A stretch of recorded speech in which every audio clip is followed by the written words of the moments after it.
जब महात्मा गांधी की मौत हुई तब नेहरू बंद कमरे में एडविना माउंटबेटन के साथ अय्याशी कर रहा था। ये दावा किया है खुद माउंटबेटन की बेटी पामेला हिक्स ने।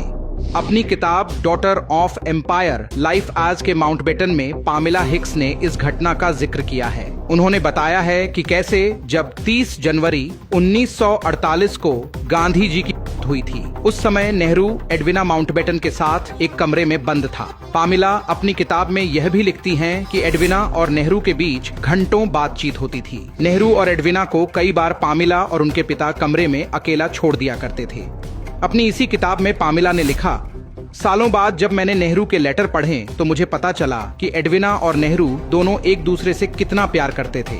खैर, नेहरू की अय्याशी का यह कोई इकलौता या आखिरी किस्सा नहीं है। दरअसल 1960 में जब एडविना माउंटबेटन की मौत हुई तब उनकी आखिरी इच्छा थी कि उनका अंतिम संस्कार समंदर के किनारे किया जाए, पर ऐसा करने से ब्रिटेन की सरकार ने मना कर दिया और तब एंट्री होती है एडविना के आशिक नेहरू की। नेहरू ने भारतीय नेवी को अपने बाप की बपौती मानते हुए भारतीय नौसेना के युद्धपोत INS त्रिशूल को ब्रिटेन भेजा, सिर्फ एडविना को श्रद्धांजलि देने के लिए। इतना ही नहीं, नेहरू जिस ब्रांड की सिगरेट पीता था, एक बार उसे लाने के लिए एक निजी विमान को इंदौर भेजा गया था। ये है अय्याश नेहरू की सच्चाई, जिसे कांग्रेसी चमचे दूरदर्शी और महान बताते फिरते हैं, पर वो नेहरू के कुकर्मों पर कभी बात नहीं करते, क्योंकि अगर ऐसा हुआ तो संभव है कि इतिहास दोबारा लिखा जाए जिसमें नेहरू का नाम काले अक्षरों से लिखा जाएगा। नेहरू और कांग्रेसियों जैसों को अपना हीरो मानना है या फिर राष्ट्रवादियों को, ये देश की जनता खुद तय करे।